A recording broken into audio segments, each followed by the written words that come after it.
Hello, my people. Good day to you, good morning, good afternoon, good evening. Whatever time zone you're listening to this, thank you for tuning in every single day to listen to me on Daily Mind Shift. My name is Michael Ujola for Mindset Transformation Africa, and in today's episode, I still want to continue talking about how triggers and prompts build your habit or design your life. So, let me anchor today's episode on this statement. When you design the prompt, you design the outcome. When you design the prompt, you design the outcome. That is what I want us to talk about. Now, most people think their outcomes are determined by effort, by willpower, by how much energy or motivation they can summon on a given day. And that has its place, but real change, lasting change that I've studied over time really happens that way. It is not the strongest, the most disciplined, or the most motivated who transform their lives. I believe it is those who design their lives in such a way around the right triggers, around the right systems, around the right prompts. See, a prompt is what starts everything. It is that little cue, the nudge, the reminder, the invisible tap on your shoulder that says, do this next, move this way, move that way. See, without it, no habit starts. With the wrong one, the wrong habit keeps running your life on autopilot. So, the big idea today is this. If you can design your prompts, you can redesign your behavior. And if you can redesign your behavior, you can reshape your destiny. Think about this for a second. Every action you take, brushing your teeth, checking your phone, or opening the fridge, saying thank you, scrolling through social media, even praying, it all starts with a prompt, conscious or unconscious, but it all starts with a prompt. You did not randomly decide to open X or Instagram. Something, maybe a notification sound, maybe boredom, maybe seeing someone else on their phone prompted you. You did not suddenly crave brushing your teeth. The act of waking up, walking into the bathroom, or seeing your toothbrush prompted you, or even the smell that comes from your mouth. See, we like to think we are acting consciously, but most of the time, our environment is doing the thinking for us. That is why some people can make big changes in small ways. See, they learn not to fight bad habits or force good ones. They simply re-engineer the prompt. They re-engineer the triggers. For example, instead of saying I will stop eating junk food or drinking soda, you can remove the prompt, which is like stocking chips in your pantry. You can just decide not to stock chips again. Instead of saying I will start journaling more, you can place your journal on your pillow. When you see it before you sleep, it prompts the behavior you desire. See, this is not laziness. This is design. This is making life almost easy for you all the time. When you understand the human brain, that the human brain runs on triggers, you stop blaming yourself for inconsistency and you start designing your environment to prompt consistency. Let me say this plainly. Motivation is a visitor. Prompts are residents. Motivation comes and goes like weather, but prompts, they live with you. They are the climate of your daily life. You don't need to be motivated to drink water. You just need a visible bottle on your desk. You don't need motivation to stretch. You just need a yoga mat on the floor where you will step on it. You don't need motivation to pray. You just need a small reminder, maybe your prayer beads or an alarm tone that signals reflection time. If you rely on motivation, you will always act sometimes. But if you rely on triggers and prompts, you will act consistently.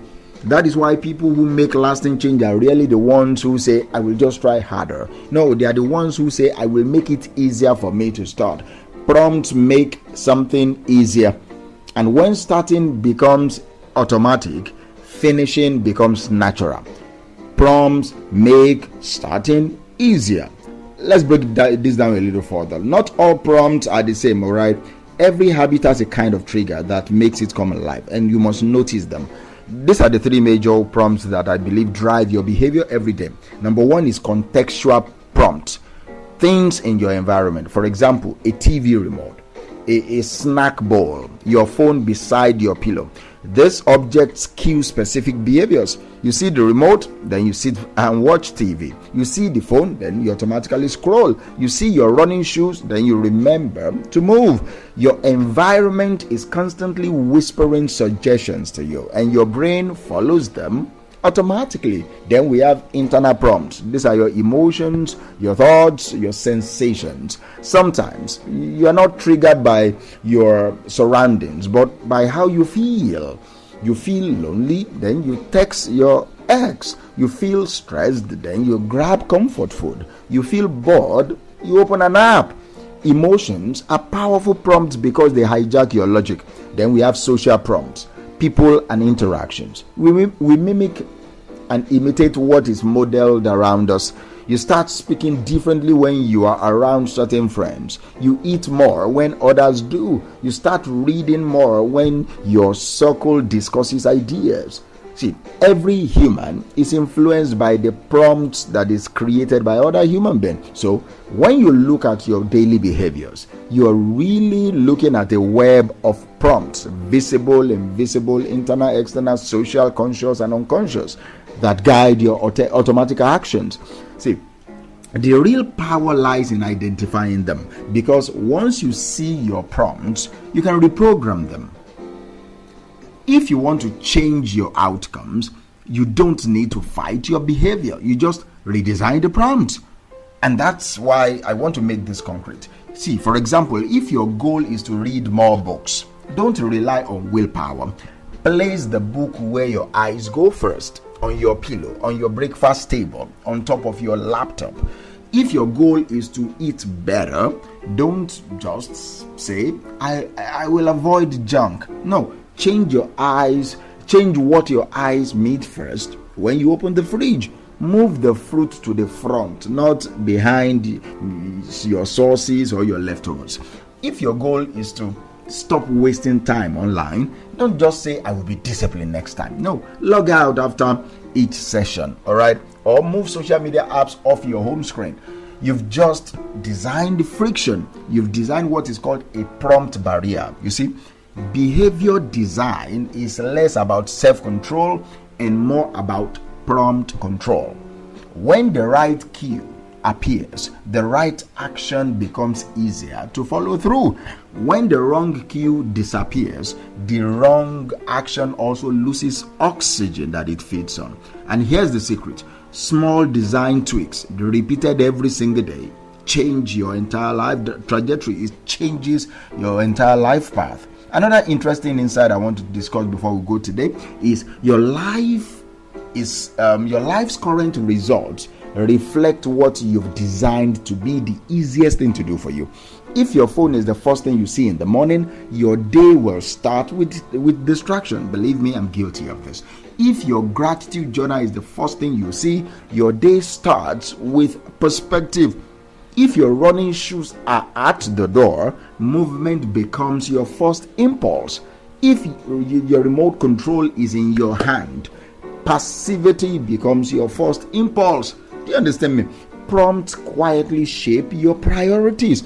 This is why some people who seem disciplined are simply prompt aware. They've placed the reminders around them, tools around them, triggers where their goals live. They are not stronger than you. They've just learned the art of visible intention, and that is exactly the same thing I want you to learn. So how do you now design prompts that actually work for you? I think 4 steps will work. Identify the current prompts that run your life, then attach new habits to existing prompts. Then you design physical prompts, and then you reinforce with emotional one. For example, before you scroll on your phone, maybe it's the sound of a notification or that small moment of boredom. Then write it down. For example, also after you brush your teeth, maybe you will do 10 squats. You can use friction prompts like I said before, and then you create emotional anchors that remind you why the habit matters. Ask yourself, What is the cue trying to get me to do? And then decide if that is the outcome.